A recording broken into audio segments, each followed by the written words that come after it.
2026-এর বিধানসভা ভোট আসন্ন। আর এই ভোটে যুবসাথী প্রকল্পের কতটা প্রভাব পড়বে?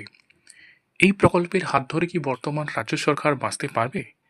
আসুন আজকে তথ্যের ভিত্তিতে এই ব্যাপারে আলোচনা করি।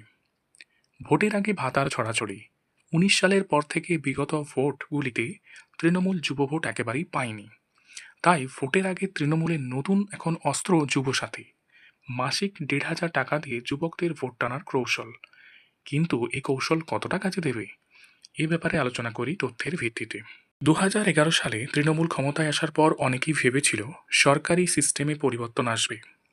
কিন্তু 11 সালের পর থেকে নিয়োগে আর্থিক কেলেঙ্কারির অসংখ্য উদাহরণ সামনে এসেছে।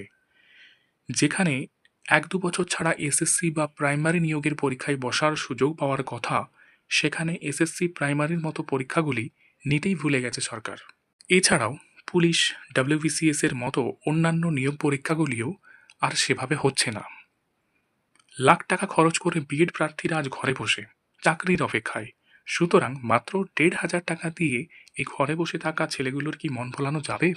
দ্বিতীয়ত, রাজ্যের সকলকে সরকারি চাকরি দেওয়া হয়তো সম্ভব নয়, কিন্তু বেসরকারি কাজের সুযোগ তো করে দেওয়া সম্ভব। কিন্তু সেই সুযোগ আজ বেকারদের কাছে নেই।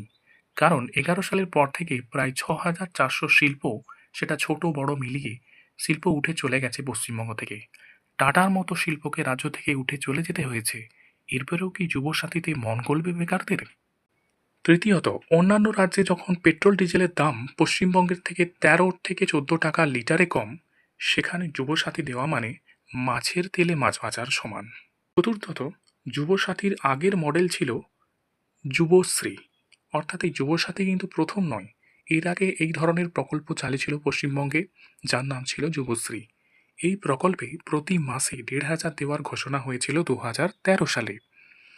52 লাখ আবেদনকারীর মধ্যে মাত্র 1 লাখ এই ভাতা পেয়েছিল। বাকিরা আজও টাকা পায়নি। প্রকৃত বেকাররা চায় কর্মসংস্থান। সুতরাং ওই 1,500 টাকাতে যে তাদের মনের জ্বালা বিরাট কিছু মিটবে, এমনটা নয়।